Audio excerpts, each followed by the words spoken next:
বৌদি, ও নীলের বউ কেমন করে টানছো কেন? ও তো পড়ে যাবে বাবা। ওর ওই রোগা রোগা ছোট্ট ছোট্ট হাত, সে ওর ব্যথা পাবে। দাঁড়াও দাঁড়াও দাঁড়াও, যাবি না। ঠাকুরজি, তোমার নীলের বউকে না আমরাও একটু একটু ভালোবাসি, বুঝেছো? আচ্ছা, আমি কি ইচ্ছে করে ওকে ব্যথা দেবো নাকি? আয় আয় কাজল, আয় আয়, সবাই বসে আছে তোর জন্য, আয়।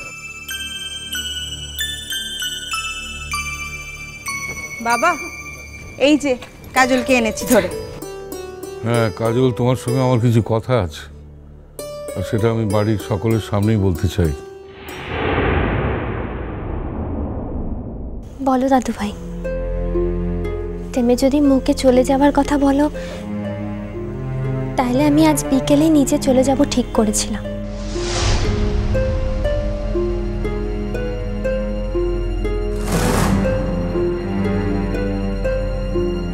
সকালেই চলে যাব ঠিক করেছিলাম, কিন্তু রাঙা পিসি তো আমাকে একদণ্ড চোখের আড়াল হতে দিচ্ছে না। তাই ভেবেছি রাঙা পিসি যখন ঘুমোবে তখন।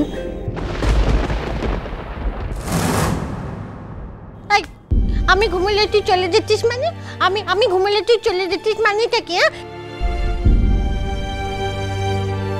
তার মানে তুই আমাকে মিথ্যে কথা বলেছিলি? হ্যাঁ, আমাকে মিথ্যে কথা বলেছিলি তখন যে তুই বললি তুই আমাকে ছেড়ে কোনোদিনই চলে যাবি না। তার মানে তুই মিথ্যে কথা বলেছিলি। তুই খুব পচা, খুব পচা, খুব খারাপ, খুব খারাপ। আরে থামো, আমাদের কথা বলতে দাও। দেখছো না জরুরি কথাবার্তা হচ্ছে। এই নাথ বউ, বউ, এই যে কাল তোর দাদু ভাই তোকে বললে যে আমরা কেউ, বাড়ির কেউ তোকে ছাড়বো নিকো, বিশ্বাস হলোনি? হলোনি কথাটি? কোন পরিচয় বাড়িতে থাকবো ঠাম্মা? যদি বলো বাড়ির পরিচারিকা হিসেবে থাকতে, তাহলে আমার কোনো আপত্তি ছিল না।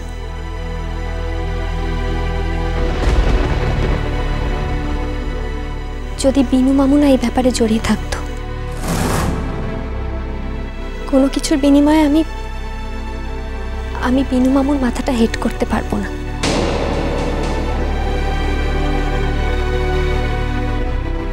কাজল, তার মানে আমাদের সম্পর্ক তোমার এই ধরনের হলো তো, যে আমরা যে বলছি তোমাকে ছাড়বো না, তার মানে হচ্ছে এই যে তোমাকে আমরা আমাদের পরিচারিকা করে ধরে রেখে দেবো। একটা অসতী ঝিওকে তো আর যাই করা যাক, ঘরের বউটো করা যায় না। আর করা উচিত নয় জেঠু।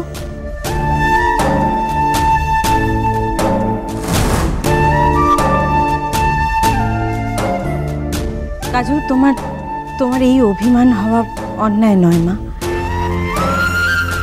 দেখো দেখো, এত বড় একটা কলঙ্কের কথা শুনে যে মেয়ে নিজের জীবন পর্যন্ত দিতে ভয় পায় না, সে তো এটুকু কথা বলতেই পারে। কিন্তু মা, ভুল তো মানুষ মাত্রই হয়, তাই না? কি গো, বলো না, হয় না? ভুলই যে হয়েছিল তার প্রমাণই বা হলো কোথায় বড় মা?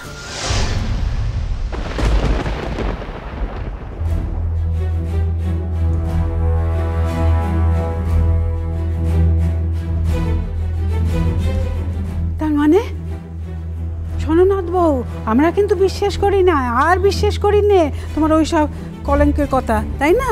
একদম বিশ্বাস করি নে।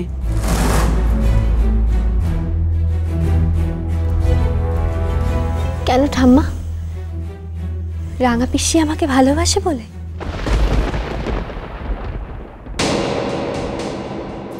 আর আমি রাঙা পিসিকে ভালোবাসি বলে? সে তো আমি আগেও বাসতাম। কাজল, তুমি এত তর্ক করছো কেন? যখন দেখছো যে আমরা সবাই মিলে তোমাদের সম্পর্কটা মেনে নিতে চাইছি।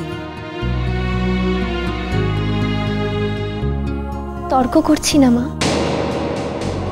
মৃত্যুর মুখ থেকে ফিরে এসে এগুলো আমার প্রশ্ন। আর মনে প্রশ্ন রেখে কোনো ব্যাপারে সম্মতি দিতে নেই, তা অধর্ম।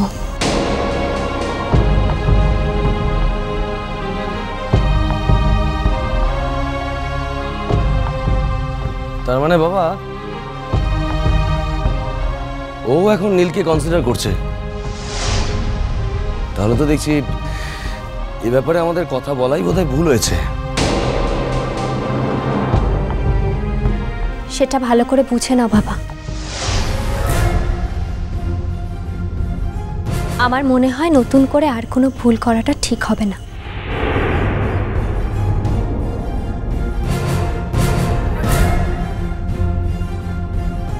এটাই যথেষ্ট।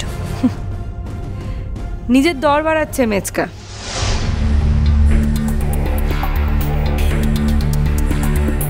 সেদিন এবাড়ির একটা বড় বিপদে বড় সাহায্য করেছিল কি না, তাই জন্য। তুমি চুপ করো ভূমি। এখানে মন্তব্য করার জন্য বাড়ির বড়রা এখানে আছে।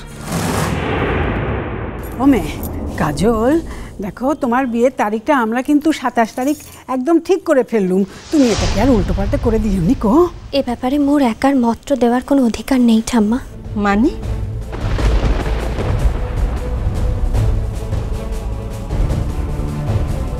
তোমাদের তো ছাড়াছাড়ি হয়নি নাথবু,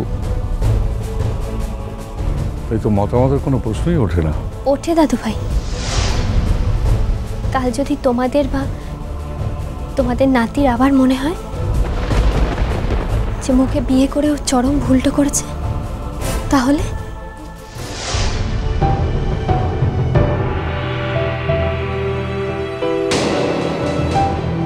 আমি দায়িত্ব নিয়ে বলছি কাজল, আমার তরফ থেকে তোমাকে নিয়ে আর কোনোদিন কোনো সংশয় হবে না। তবু এই ব্যাপারে আমার একার মতে কিছু হবে না দাদু ভাই।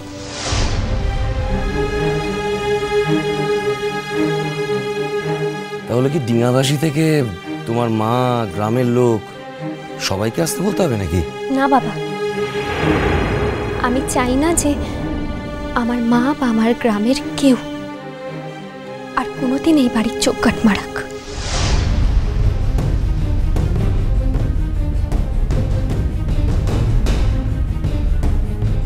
তাহলে আর কার মতের জন্য অপেক্ষা করা হচ্ছে শুনি? বিনু মামা, বিনু মামা।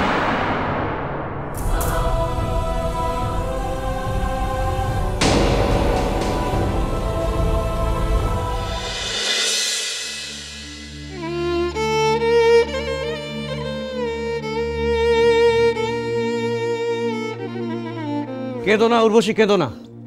যদি তুমি আমাদের সাহায্য চাও তাহলে তোমার সব কথা আমাদের খুলে বলতে হবে। হ্যাঁ উর্বশী দিদি, সে দরকার পড়লে আমার কাজুকে ওই শ্বশুরঘর থেকে নিয়ে কি আসিব। এরে বিপদ হচ্ছে আর স্যার তো বিপদ কিছু কম হওনি উর্বশী দিদি। এবে চন্দন দাদা কি কହୁছি সে কথাটা খুলি কি বলো। সৃষ্টিকে তুমি কিভাবে চেনো উর্বশী? ও তোমাকে তুই তুই করে বলছিল কেন? কতদিন ধরে চেনো ওকে? মনে লাগুছে সে মানে যখন কলকাতায় ছিলা তখন চেনা পরিচয় ছিল চন্দন দাদা। উর্বশী দিদি কান্দেন তো কোনো সমাধান হবনি, কিন্তু বোঝা যাচ্ছে ওরা তমজিয়ে কোনো শান্তি দেবনি। সে যাহা হোক, যেতে বিপদ হোক, দরকার হলে উর্বশী তুমি না হয় মেয়েটাকে নিয়ে অন্য কোথাও চলে যাও, তবু তো মেয়েটা প্রাণে বাঁচবে। উর্বশী দিদি, শুধু ওই রঘুবীরের ভয়ের কারণে তো আমরা ওই কাজুর মহনে খবর পেতে পারবো না। এবে রঘুবীরের সঙ্গে আমি বুঝে নেব। তুমি শুধু কাজুকে শ্বশুর বাড়ি থেকে এখানে আনার ব্যবস্থা করো। শোনো সত্য, তোমরা সবাই শোনো, এখন মেয়েদের পক্ষে অনেক আইন হয়েছে। কাজলকে বিয়ে করার পরেও ওরা যদি ওকে বউ বলে মেনে না নেয় তাহলে তাহলে আমরা ফাইট করব। কে রঘুবীর? হ্যাঁ, কে রঘুবীর? দুটো লোককে জুটিয়ে এনে চারটে কথা বলে গেল আর ওরা সে কথা শুনে মেয়েটাকে বাড়ি থেকে বার করে দিল। এ তো হতে পারে না। এবার আমরাও আইনের পথে হাঁটব। হ্যাঁ,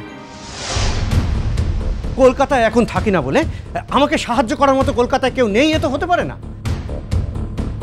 বিনায়ক ছাড়াও আমার চেনা পরিজন আছে কলকাতায়। সে কলকাতার কথা পরে হবো চন্দন দাদা। এবার ওই রঘুবীরের জন্য যে আমাদের মেয়েটা মরণের পথ বেছে নিল তার কোনো প্রতিবিধান হবনি।